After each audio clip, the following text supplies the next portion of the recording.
ನಮಸ್ಕಾರ. ಇದು ನಿಮ್ಮ ಸಹರಾ ವಾಯ್ಸ್.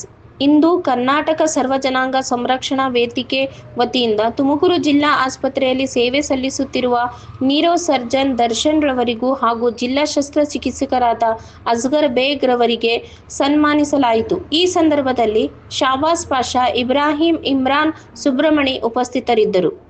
ಎಲ್ರಿಗೂ ನಮಸ್ಕಾರ. ನಾನು ಡಾಕ್ಟರ್ ಅಸ್ಗರ್ ಬೇಗ್ CA, ಜಿಲ್ಲಾ ಶಸ್ತ್ರಚಿಕಿತ್ಸಕರು, ಜಿಲ್ಲಾ ಆಸ್ಪತ್ರೆ ತುಮಕೂರು. ಈ ಒಂದು ಸರ್ವ ಜನಾಂಗ ಒಂದು ಸಂಘಟನೆಯಿಂದ, ಸಂರಕ್ಷಣಾ ವೇದಿಕೆಯಿಂದ ನಮ್ಮ ಡಾಕ್ಟರ್ ದರ್ಶನ್ ಅವರು, ನ್ಯೂರೋ ಸರ್ಜನ್ ಅವರಿಗೆ ಸನ್ಮಾನ ಮಾಡೋಕ್ಕೆ ಬಂದಿದ್ದಾರೆ. ಅದಕ್ಕೂ ಜೊತೆಯಲ್ಲಿ ನಾನು ಬರಬೇಕಂತ ಕೇಳಿಕೊಂಡ್ರು, ನಾನು ಬಂದಿದ್ದೀನಿ.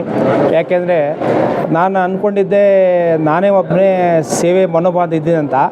ಯಾಕೆಂದರೆ ನಾನು ಸಹ ಮದುವೆ ಆಗಿದ್ದ 6 ದಿನಕ್ಕೆ ನಾನು ನೌಕರಿ ಜಾಯ್ನ್ ಆಗಿದ್ದೀನಿ. ಸೊ ಅದೇ ಥರ ನಂತರನೇ ಅವರು ಮದುವೆಯಾಗಿ 6-7 ದಿವಸಕ್ಕೆ ಮತ್ತೆ ಅವರು ಡ್ಯೂಟಿಗೆ ಜಾಯ್ನ್ ಆಗಿಬಿಟ್ಟು ಒಂದು ಸುಮಾರು ನೆಕ್ಸ್ಟ್ ಡೇನೇ ಒಂದು 4 ಸರ್ಜರಿ ಮಾಡಿದ್ದಾರೆ. ಇದುವರೆಗೂ ಸುಮಾರು ಮೆದುಳು ಮತ್ತು ಬೆನ್ನೂರಿದು ಒಂದು ಸುಮಾರು ಕನಿಷ್ಠ ಅಂದರೆ ಒಂದು 20-22 ಸರ್ಜರಿ ಮಾಡಿದ್ದಾರೆ. ಸೊ ಇದು ಅದ್ಭುತ ಕೆಲಸ. ಯಾಕೆಂದರೆ ಒಂದು ಕರ್ನಾಟಕ ರಾಜ್ಯದಲ್ಲಿ ಜಿಲ್ಲಾ ಮಟ್ಟದಲ್ಲಿ ಜಿಲ್ಲಾ ಸರ್ಕಾರಿ ಆಸ್ಪತ್ರೆಯಲ್ಲಿ ಇಂಥ ದೊಡ್ಡ ಆಪ್ರೇಷನ್ ಆಗ್ತಾಯಿದೆ ಅಂದರೆ ನಮಗೆಲ್ಲ ಮತ್ತು ಜನರಿಗೆಲ್ಲ ಹೆಮ್ಮೆಯ ವಿಷಯ ಇದು.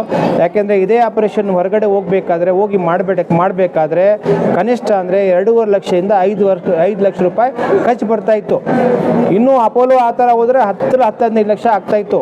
ಬಟ್ ಆದರೆ ನಮ್ಮ ಆಸ್ಪತ್ರೆಯಿಂದ, ಸರ್ಕಾರಿ ವತಿಯಿಂದ, ನಮ್ಮ ಸರ್ಕಾರಿ ಯೋಜನೆ ವತಿಯಿಂದ ಎಲ್ಲ ಸಾರ್ವಜನಿಕರಿಗೆ ಉಚಿತವಾಗಿ ನಾವು ಆಪರೇಷನ್ ಚಿಕಿತ್ಸೆ ಕೊಡ್ತಾಯಿದ್ದೀವಿ.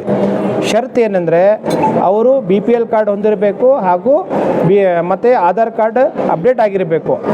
ಆದ್ರೂ OTP ಇಲ್ಲ ಅಂದ್ರೂ ನಾವು ಇವಾಗ ಫೇಸ್ ರೆಕಗ್ನಿಷನ್ ಅಂತ ಮಾಡ್ತಾಯಿದ್ದೀವಿ. ದಯವಿಟ್ಟು ತಮ್ಮ BPL ಕಾರ್ಡ್ಗಳು ಮತ್ತು ಆಧಾರ್ ಕಾರ್ಡ್ಗಳು ಅಪ್ಡೇಟ್ ಮಾಡ್ಕೊಂಡು ಇಟ್ಕೋಬೇಕು.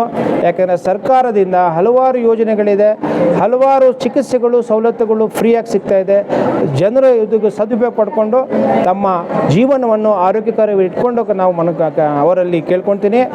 ಇದೇ ಥರ ಇನ್ನೂ ಮುಂದೆ ನಮ್ಮ ಡಾಕ್ಟರ್ ದರ್ಶನ್ ಇನ್ನೂ ಅದ್ಭುತ ಸರ್ಜರಿ ಮಾಡಬೇಕು. ನಾನು ಅವ್ರಿಗೆ ಸಪೋರ್ಟ್ ಮಾಡ್ತಾಯಿದ್ದೀನಿ. ಅವ್ರು ಏನೇನು ಕೇಳ್ತಾರೆ ನಾನು ನೆಕ್ಸ್ಟ್ ಒಂದು ವಾರ ಒಳಗಡೆ ಅವ್ರಿಗೆ ತಲುಪಿಸ್ತಾ ಇದ್ದೀನಿ. ಆ ಥರ ಅವ್ರಿಗೆ ನಾನು ಬೆನ್ನೆಲುಬಾಗಿ ನಿಂತಿದ್ದೀನಿ. ಅವರು ಒಳ್ಳೆಯ ಕಾರ್ಯವನ್ನು ನಿರ್ವಹಿಸ್ತಾ ಇದ್ದಾರೆ. ಮತ್ತು ದೀನ ದಲಿತರು, ಬಡವರಿಗೆ ಒಳ್ಳೆಯ ಸಹಾಯ ಮಾಡಿ ಒಂದು ಸೌಂಜ್ಯತೆಯಿಂದ ಮತ್ತು ಒಂದು ಒಳ್ಳೆಯ ಸ್ಪಂದನೆ ಮಾಡ್ತಾರೆ. ಅವರು ಸ್ಪಂದಿಸಿಕೊಂಡು ಆ ಜನರ ನೋವನ್ನು ತಿಳ್ಕೊಂಡು ಅವರ ನೋವನ್ನು ಹೋಗಲಾಡಿಸಿ ಅವರಿಗೆ ಚಿಕಿತ್ಸೆ ಕೊಡ್ತಾ ಇದ್ದಾರೆ. ಅವರಿಗೆ ನಾನು ಧನ್ಯವಾದ ಹೇಳ್ತೀನಿ. ಸೊ ಇನ್ನು ಅವರಿಗೆ 2 ಮಾತಾಡೋಕ್ಕೆ ಒಂದು ಅವಕಾಶ ಕೊಡಬೇಕು ಕೇಳ್ಕೊಳ್ತೀನಿ. ಸೊ ಧನ್ಯವಾದ.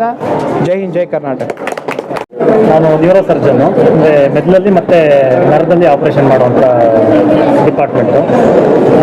ನನ್ನ ನೇಟಿವ್ ತುಮಕೂರು ಆಗಿರೋದ್ರಿಂದ ತುಮಕೂರು ಜಿಲ್ಲಾಸ್ಪತ್ರೆಯಲ್ಲಿ ಸೇವೆ ಮಾಡಬೇಕು ಅಂತ ನನ್ನ ಇಚ್ಛೆ. ಸೊ ಹಾಗಾಗಿ ನಾನು ತುಮಕೂರಲ್ಲೇ ಹುಟ್ಟು ಬೆಳೆದಿರೋದು.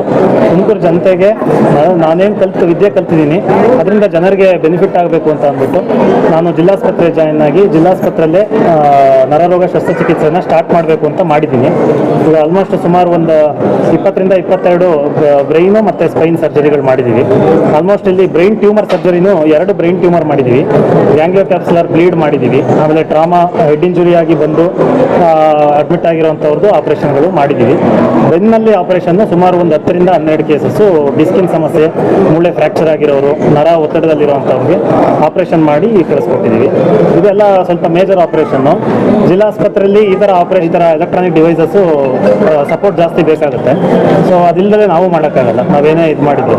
ಸರ್ ನಮಗೆ ಅದನ್ನೆಲ್ಲ ಸಪೋರ್ಟ್ ಮಾಡಿ ನಮಗೆ ಅದನ್ನ ಇನ್ಸ್ಟ್ರೂಮೆಂಟ್ಸ್ನ ತರಿಸ್ಕೊಟ್ಟು ಮಾಡಿದ್ದಾರೆ. ಸೊ ಅದರಿಂದ ನಾವು ಇದನ್ನೆಲ್ಲ ಮಾಡ್ತಾ ಇದ್ದೀವಿ. ಸೊ ಇನ್ನೂ ಹೆಚ್ಚಿನ ಸಂಖ್ಯೆಯಲ್ಲಿ ತುಮಕೂರು ಜನ ಯಾರೇ ಇದ್ರೂ ಕೂಡ BPL ಕಾರ್ಡ್ ಇರುವಂಥವ್ರು, ಬಡವರು, ಹೊರಗಡೆ ಹೋಗಿ ಆಪರೇಷನ್ ಮಾಡೋದಕ್ಕೆ ನಿಮಗೆ ತುಂಬ ಖರ್ಚು ಮಾಡೋಕ್ಕಾಗದೇ ಇರೋವಂಥವ್ರು ಇಲ್ಲಿ ಬಂದು ನೀವು ಆಪರೇಷನ್ನ ಮಾಡಿಸ್ಕೋಬೋದು. ಯಾವಾಗಲೂ ನಾವು ನಿಮಗೆ ಆಪರೇಷನ್ ಮಾಡೋದಕ್ಕೆ ಅದರಿಂದ ಸಿದ್ಧವಾಗಿ ನಿಮ್ಗೆ ಏನಾದರೂ ನಿಮ್ಮ ಸಮಸ್ಯೆಗಳನ್ನ ನಿವಾರಣೆ ಮಾಡೋದಕ್ಕೆ ಸಿದ್ಧವಾಗಿರ್ತೀವಿ. Thank you. ನನ್ನ ಹೆಸರು ನಾಗರತ್ನ. ನಾನು ರಕ್ಷಣಾ ವೇದಿಕೆ ಜಿಲ್ಲಾ ಅಧ್ಯಕ್ಷರು ಪ್ರವೀಣ್ ಶೆಟ್ಟಿ ಬಣ್ಣದಿಂದ. ಇವತ್ತು ನಿಜಕ್ಕೂ ನಾನು ಕನ್ನಡ ಶಾಲೆ ನೋಡಿದೆ, ಯಾಕಂದರೆ ನಾನು ಇಲ್ಲೇನೋ ಒಂದು ಟ್ರೀಟ್ಮೆಂಟ್ಗೆ ಅಂತ ಬಂದಿದ್ದೆ. ಏನಪ್ಪ ನಮ್ಮ ಕನ್ನಡ ಹುಡುಗರು ಏನೋ ಶಾಲೆ ಹಾಕೊಂಡು ಓಡಾಡ್ತಾ ಇದ್ದಾರಲ್ಲ ಅಂತ ಒಂದು ಕುತೂಹಲ ಆಯಿತು. ಅದಕ್ಕೆ ಹೋಗ್ತಾ ನಮ್ಮ ಬ್ರದರ್ಸ್ನ ಕೇಳಿದೆ, ನಮ್ಮ ಅಣ್ಣ ತಮ್ಮದಿರನ್ನ ಇಲ್ಲಿ ನಿಂತಿದ್ರು, ಏನಪ್ಪ ಇದು ಕನ್ನಡ ಶಾಲೆ ಹಾಕೊಂಡು ಇಲ್ಲಿ ನಿಂತಿದ್ದೀರಿ ಅಂದೆ. ಈ ರೀತಿ ನಮ್ಮೊಬ್ಬರಿಗೆ ಸೇವಾ ಮನೋಭಾವನೆಯಿಂದ ಒಂದು ಆಪರೇಷನ್ ಮಾಡಿದ್ರು ಅಂದರು. ಈ ಮೊದಲು ಸಹ ನಾನು ಭಾಳಷ್ಟು ಈ ಹಾಸ್ಪಿಟ್ಲ್ ಬಗ್ಗೆ ಒಳ್ಳೆಯದು ಕೇಳಿದ್ದೀನಿ, ಹಾಗೆ ಕೆಲವೊಂದು ತಪ್ಪುಗಳು ನನ್ನ ಕಣ್ಣಿಗೆ ಬಿದ್ದಿದ್ವು, ಅವು ಕ್ರಮೇಣ ಸರಿ ಮಾಡ್ಕೊಂಡಿದ್ದಾರೆ.